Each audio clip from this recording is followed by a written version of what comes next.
Hello everyone, I am Eunice T. Bongalos from BSCPA 4102, Blessing College of the Philippines.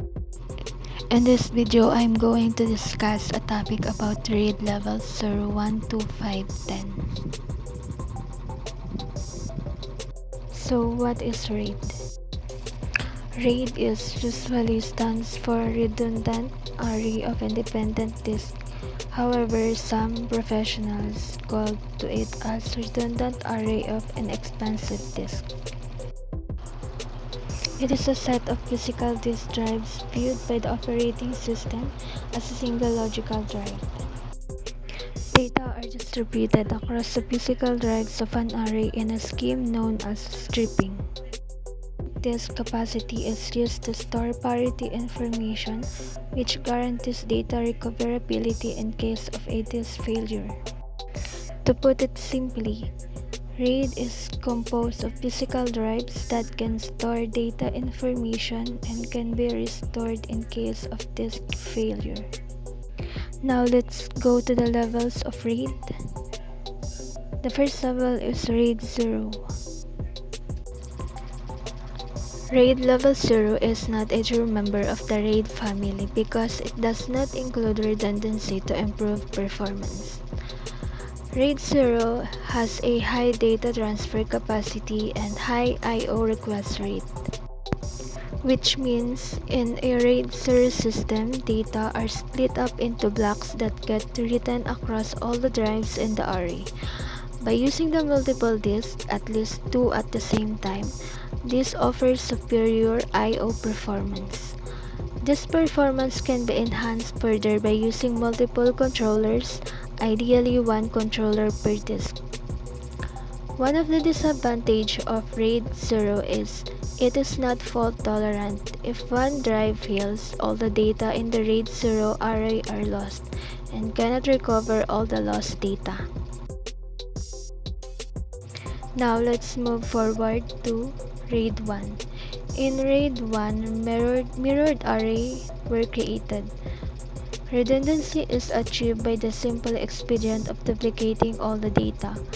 A read request can be serviced by either of the two disks that contains the requested data, whichever one involves a minimum seek time plus rotational latency.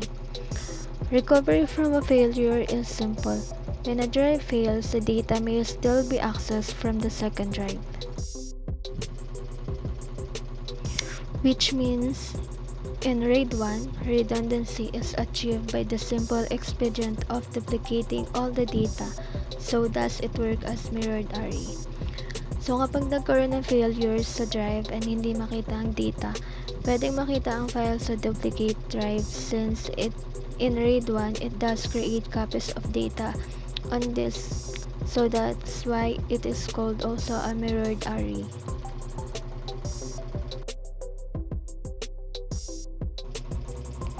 Now let's move forward to RAID 2. RAID 2 has a strip array with error correction. RAID levels 2 and 3 make use of a parallel access technique. In a parallel access array, all member disks participate in the execution of every I/O request. With RAID 2, an error correcting code is calculated across corresponding bits on each data disk, and the bits of the code are stored in corresponding bit positions on multiple parity disks. In the case of RAID 2, all the data is stripped to the bit levels, not blocked. Each bit is written on a different drive that requires the use of Hamming code for error correction and stores this information in the redundancy disk. Now we go into RAID 5. RAID 5 level uses distributed parity to even out reading and writing processes across multiple disks. It is more effective than RAID 4 for this reason. RAID 5 arrays use block level stripping with distributed parity, as at least 2 disks are required for stripping and 1 more disk worth of space is needed for parity. RAID 5 arrays need at least 3 disks to perform. RAID 10. RAID 10 is like a combination of RAID 0 and 1. We choose RAID 0 stripes volume data across several drives in order to increase performance, while RAID 1 duplicates the data disk mirroring. RAID 10 doesn't require checks and therefore provides reading performance twice as fast as RAID 5. If single disk fails, RAID 10 can provide faster reconstruction of the data. Again, this is due to the lack of parity checks. RAID 10 is a better choice for database implementation as well as hosting servers due to its superior overall performance and fault tolerance. RAID 10 also is a setup complexity.